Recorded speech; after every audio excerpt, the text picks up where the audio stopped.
obviously there's some Twi-hards here. They've... And they spent minutes making those signs. You must feel so loved right now.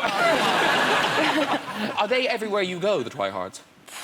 I guess you can't always necessarily tell. I have gotten better at spotting them, though. I mean, a few characteristics always kind of give them away. It's like... I see what you mean. But you have a good rep for spending time with the fans. Like, on blogs and things, they say you're really nice to them. Well, I really like them. Oh. So. They give you lots of money. I'd like them, too. Because, Chris Rock, do you get kind of mobbed on the street? Yeah, just by the Twilight fans, actually. They just run up and bite me. Ha! Twilight, bitch! What's that about? Robert's fans, they seem more nuts. No offense. Because they're quite... Some of them are quite out there. Yeah, I mean, I think they just like... I mean, I think you get it. I have a much more simplistic reaction with fans, I think. Like, it's like, you know, they're just like screaming. And so it's kind of... And so it limits it. I think you get... Because, like, you know, when we've been doing these premieres and stuff, there's, like, an overwhelming amount of energy. And I think it's because if everyone's just trying to do the same thing, they've only got one thing to say, like, which is just screaming. But, I mean, then you can just, like, really focus all your energy together, and it's, like, it's really powerful. It's like Excalibur. Or Captain Planet or something. Have you ever thought of going up to a screaming girl and freaking her out by going, "Hi, what's your name?" No, I always wanted to do a sketch for some comedy show where I'd go down, you know, you'd be at a premiere where everybody be screaming, and go back to this sort of dungeon place, and you have all these fans locked up. And you put on this, like, German techno music and just scream at them. And then you go off and, like, Zac Efron's at the top of the stairs going in next or something. They didn't let me do it. Because wasn't Twilight written for you? Oh, well, hey, I don't know. I wouldn't go that far. Or you can. I think the writer of the books, when the movie came around, I think I was her first choice. I think. That's the rumour I heard. And she wanted me to play the role, but it wasn't up to her. And instead, you know, a very talented actor played it instead. Wow. Who will remain nameless. Not that he's angry. Wealthy and famous, but nameless. In Twilight. All the Twilights. He's in there. Be in the remake. Yeah. And Taylor Lautner, you guys became friends. Was it hard to say goodbye to him? It was, you know. We're an unlikely friendship, me and the wolf from Twilight, but we really do... Andy's... I would say, before I reminisce about... Andy is brilliant, and she's great fun, and she's very funny. But it was odd saying goodbye to him. I've told you my sister's going to be very angry with me for this. No, I am telling you. So my sister, when the Twilight films were out, was like a lot of people of a certain age, I think, when the Twilight films came out, in that she developed sexual fantasies for a vampire and/or a wolf. And when she found out that Taylor was on the show, she was so overexcited, but she had 2 young children, so she could never, across 3 series, she could never come and meet him. And I realised when they said that Andy was taking over that she was never going to meet him. And I thought that's a shame for her fantasies not to be fulfilled. So I FaceTimed from the set, and I told Taylor to get ready, and he was standing out of shot. And she... we have a Davis family rule. If someone rings in the day, it means someone's died, you know. So she instantly went, "What's wrong? What's wrong?" And I went, "It's all right. Everything's fine." She went, "Oh, good, OK." She said, "What do you want?" And I said, "Well, a little surprise for you. Who's this?" And I went, and Taylor went, "Hey, Sean." And my sister went, "Yep, hello." and you could see his face drop, and he went, "Are you OK?" She went, "Yep, fine, thank you. You?" And he went, "Yeah, no, I'm great, yeah, I'm great." And I went... And he went, "I'm going to go back onto set." She went, "Yep, OK, good luck." And I sort of hung up, and then I waited till he'd gone, and I rang her back, and I went, "What the hell?" And she went, Greg, I was having a poo.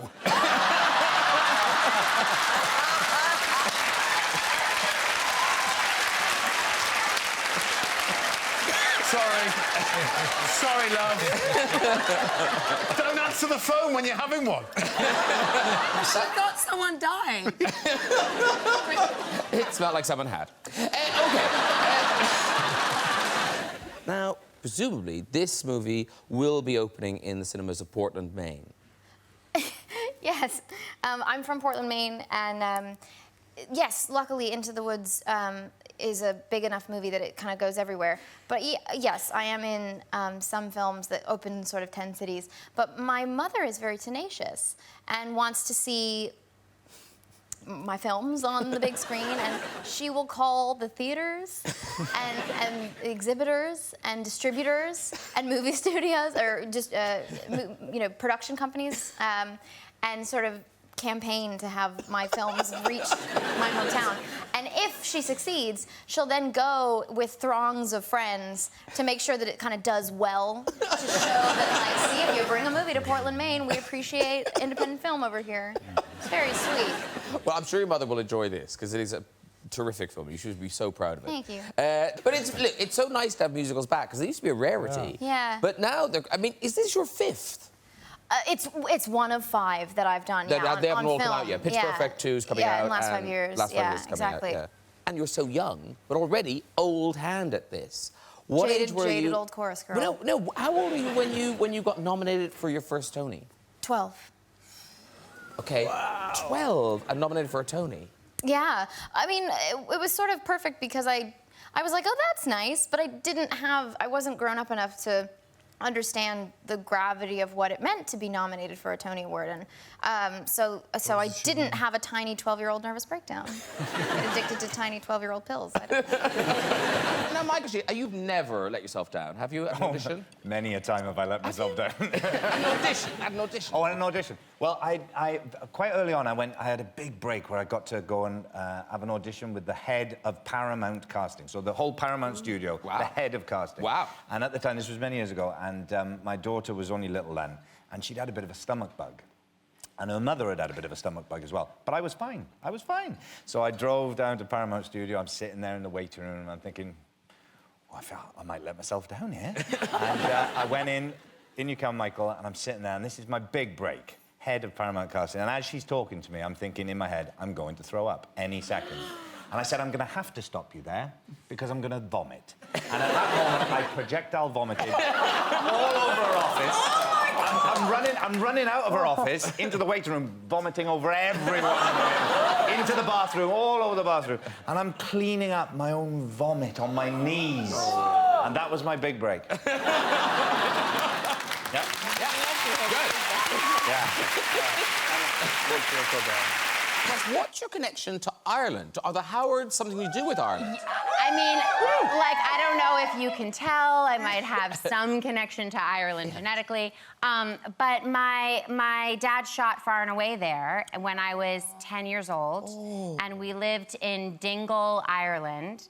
And there was a dolphin, a wild dolphin. Fungi the dolphin.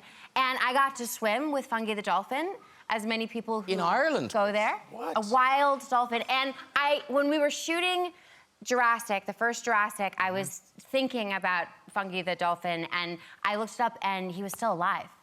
They say that. Yeah, there's a dolphin called Fungi. Yeah. They all kind of look alike. Yeah, that's him. Yeah. He remembers you. Look. Yeah. But you posted a picture of yourself in Dingle when you were a little girl. And honestly, it looks like an ad from Bord Fulcher or something. Look at that! Oh, my God. Did Ron Howard, did he steal you from a family in Ireland? Like, is there other people watching now going, there she is! I mean, this was our backyard in Dingle. And this was, I think it was a one-bedroom house, and my parents stayed in kind of like the kitchen/living room area, and myself and my 3 siblings, we all shared a bed, and there were sheep outside the window and rolling hills, and it was all very idyllic. That does not smell of Hollywood glamour to me. Anyone could say like that. That's terrible. But when it's a novelty, it's glamorous. Yes, right. Yeah, it was fun. It was fun. And there was a dolphin involved. So, Yes. How bad could it be?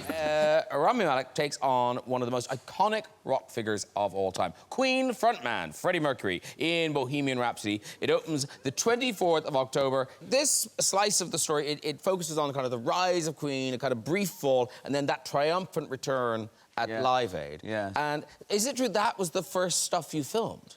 The first day was that iconic, possibly, I mean, voted maybe one of the greatest performances of all time. Yeah. And we shot that on day one. Wow. Yeah. I think it was kind of a baptism by fire, but it was a sink or swim moment where I thought, okay, this is just a test, so if I can't do this, I'm out of here. But the transformation is extraordinary in here. And a bit like keeping the accent up all the time. Did you keep the teeth in all the time? Crazy. Yeah, I had his teeth in because he has an overbite, a massive overbite, which he never wanted to mess with because he has 4-octave range that he said, I'm not screwing with this at all. Wow. Right. Yeah. So I had these teeth made. I was like you. I enjoyed it so much. I'm not a method actor. I'm a method actor, so let's stop talking down method actors. Okay. I have no problem with it. I'm just saying I'm not. It's for the purpose of explaining the story. Okay, fine.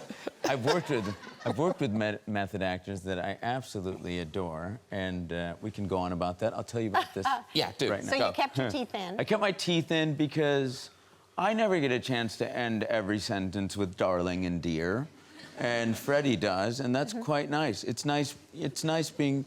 I'd rather be Freddie Mercury for most of the day than be Rami Malek. You know what I mean? No. I know what you're saying by that, and I appreciate it. And oddly, this isn't the first time you guys have worked together, is it? No.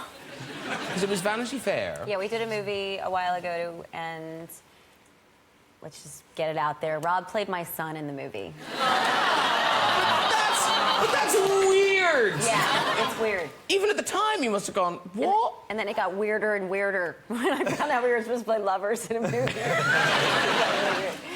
No, my girlfriend called me and said, I'm such a big fan of this Rob Pattinson. And she's like, I can't believe you worked with him. I was like, what are you talking about? I never met that guy. What are you talking about? Okay, let me just tell a story. And he said he was in this movie, Vanity Fair, with you. And I was like, he was in Vanity Fair? Yeah, and he said he played your son. I was like, what are you talking about? I'm not old enough to play his mother. And then I remembered there was a scene where I'm playing 40, and he's my 17-year-old son, and he comes to see me and basically tell me off because I abandoned him as a child. And the whole thing was so implausible, I think they cut it out of the movie. It's nice that you remembered him. Well, it took a while. It's an amazing scene. But you do credit that getting cut out of that movie then led to kind of getting the Harry Potter gig.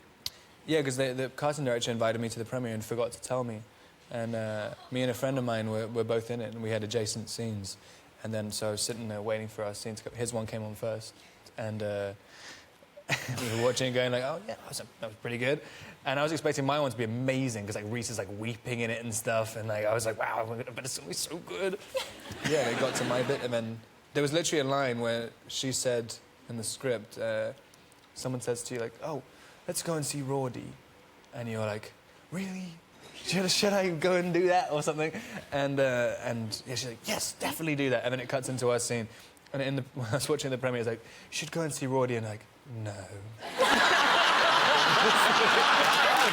I was just watching it. Like, wow, how does this turn around from this point of this scene? And Robert, until you were about 12, the idea of you growing into kind of a big heartthrob. See, I mean, certainly your sisters didn't see you growing into a big heartthrob, did I think they still don't. My sisters used to always say to me that if I hadn't discovered hair gel, I'd be the tall guy who all my friends got to buy alcohol for them. But didn't your sisters used to dress you up? I think they just used to give me a ponytail a lot. Or I used to, like, give myself one. It's strange. You'd be surprised. My sisters were very abusive. Ponytail? Yeah. How long was your hair? It wasn't very long. I had one of those little rat tails at the end. I used to put Vaseline on it. Now, listen, we've got to talk about Breaking Dawn Part 2. Now, is it finally finished? Because you've been finishing it for some time. I've finished it so many times. I hope we're done now. Because it must be like, do you say goodbye to everyone? It must be like a Cher concert, you know, like every time. Like, bye-bye, bye-bye. That's what I think about every time I wrap a Twilight movie, is to share concert. That's my ultimate goal in life, actually. And because this one, you are, am I right in thinking you are a vampire in this one? Finally, yeah. You finally become a vampire. Now, the last Twilight was quite raunchy, was quite out there. Yeah, it was pretty full on. Yeah. So, but now in this one, is there less sex? 'Cause obviously you have a baby now. Well, no, vampire babies, they grow up so fast. That's you true. know, there's a lot of work involved in a vampire baby, I imagine. Yeah, it's a funny thing. They, as soon as she becomes a vampire, they kind of ignore their duties instantly. They just want to bone. It's the most ridiculous situation. Really? You just had a child, really? I'm like, yeah, but this feels so good. I'm so sparkly. Yeah. Because in the book, that when she becomes a vampire, she then becomes sort of like even more beautiful. Yes. That's what happens when you die. Yeah. Every time I go to a woman's funeral, I want to have sex with the corpse. It's the